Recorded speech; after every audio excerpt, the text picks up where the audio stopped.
Last time we were together, we talked about how negative self talk can influence us in becoming a negative person. And yet we know that is not the real us. We live behind a mask that maybe developed because of bad experiences, a bad childhood, bad relationships. Today, we're going to take a step and see how to improve. Welcome back. Welcome, everyone. Welcome back to Transition Awareness Breathing podcast. So, what did you think about that exercise, that imagery exercise? I just want to take a moment, reflect, and debrief.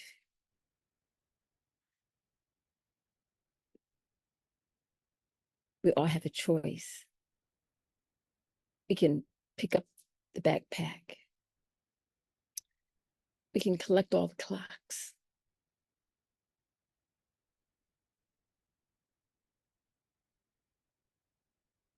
And if we choose to collect all the clocks that was in the backpack, why? Does it make you feel comfortable? Is it something that makes you feel secure inside?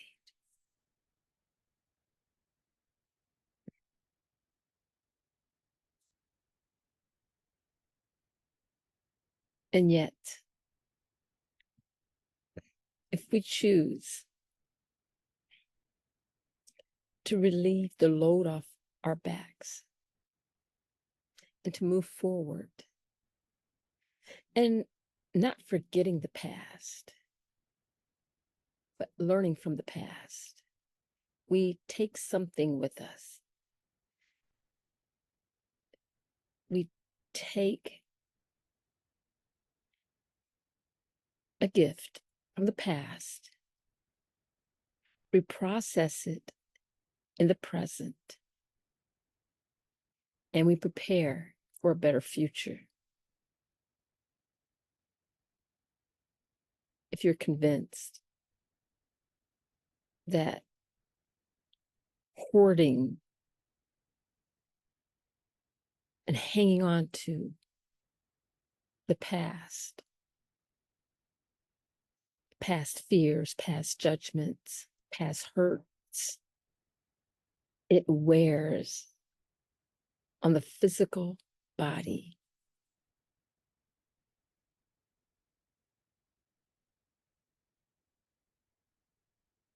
Being alert and aware of the inner part of you, the spiritual, the soul part of you, has no boundaries. It's free. It has imagination. It has creativity. It goes places where you've never been before. But then that's scary. Who wants to be scared? But the fear is the fear of the unknown. Of course, you've heard that. And yet, change will happen. It will happen regardless of our fears, regardless of our judgments, regardless of the heaviness that we choose to carry. Change will happen.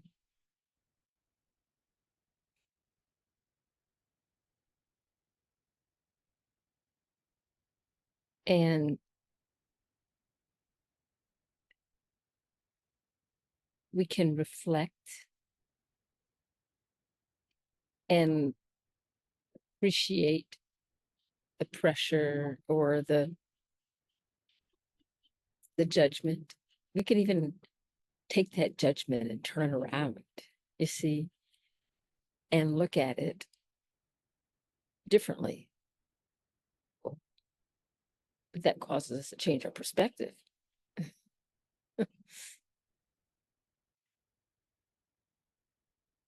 It happens. Change is going to happen. You don't have to feel like you have to be in control of the change. Just like a wave, we can ride with the change. And it doesn't mean that, uh, let's say, laissez-faire type of approach. It means letting go to what we have no control over. And the part of life that we do have control over allows us to have an open mind and to elevate our consciousness and our thoughts and our inner being, our soul, to elevate it into a realm of thought that has not been discovered yet. You've heard the old saying, thinking outside the box. Sometimes people have to be pushed out the box. But when we force change and push, it builds resistance. And then it gives us the excuse of why not to change.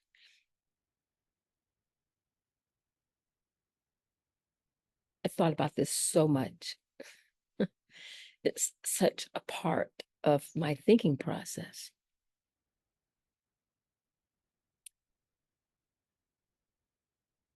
May I share a personal story? A few days ago, I was driving down the highway. It was dark. You know, the kind of dark where the sun is going down and it's not pitch black dark, but it was, let me see, about 7 o'clock or so, 7, 8 o'clock. It was dark. And the car in front of me swerved out. In front of that car was a big chunk of plastic. It had fallen from somewhere, I don't know. But it was a pretty big piece of plastic that was rolling around in front of that car. And when the car in front of me swerved out to miss hitting the plastic object,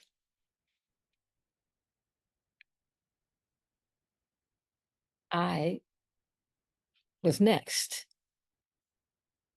With, I'm pretty sure the car that was next to me saw the same plastic object at the same time, because that car began to swerve into my lane.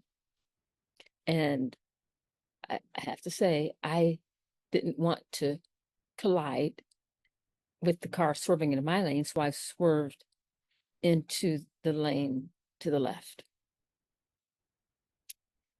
I did not look to the left to see if I was clear.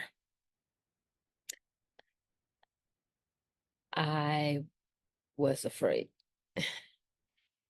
But past that, I knew that if I didn't swerve, I would collide with what was in front of me and what was coming towards the side of me. And my son was in the car. And I'm telling you, a thought passed in my mind to swerve to the left.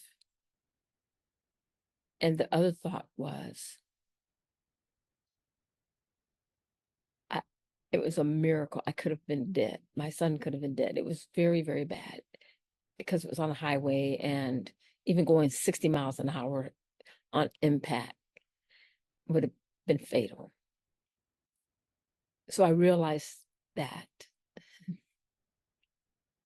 And I had, in that next second, an overwhelming feeling of gratitude that I was given another chance to finish whatever reason I am here for. And so everything changed. My perspective of a lot of things changed. I was so grateful for my son. I had to keep calm for myself and for my son. And the mindfulness just kicked in. It wouldn't make sense to just lose control. I had to be willing to swerve somewhere. I can't even, it was just really bad.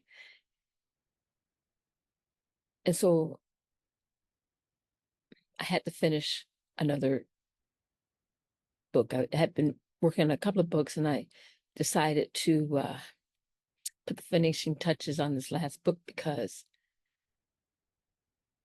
you know, we have the time that we have right now. And all the distractors, all the anger doesn't help right now. So we have to choose what we want to let go so that whatever mission we are here for, we can complete our mission. And to complete our mission means to leave behind a better world.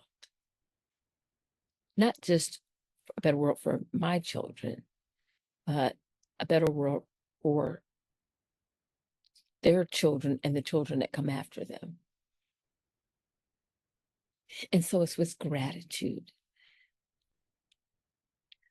when I reflect on that practice that we just finished.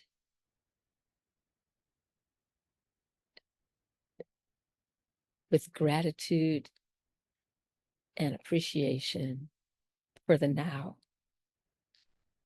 to appreciate health, to appreciate, some people are just different and appreciate differences. And the judgment, the anger that causes, it's scientifically proven, anger, frustration, increases cortisol, increases our stress, causes physical negative changes in our body. So is it really healthy?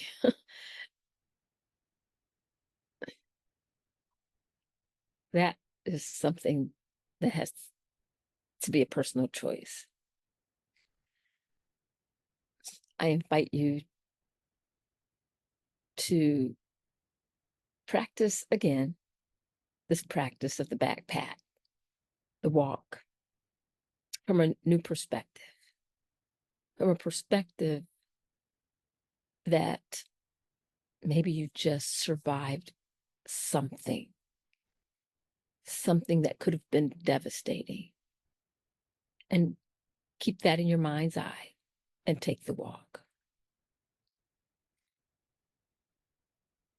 I also invite you to check out a brand new book. I'll tell you about it next time. But the title is When Two Worlds Collide. Check it out. It's on Amazon.com. You can pull it up. It's hard copy, e-copy. And I'd love to share with you what happens when worlds collide. Thank you for joining me. And I'll see you again next time.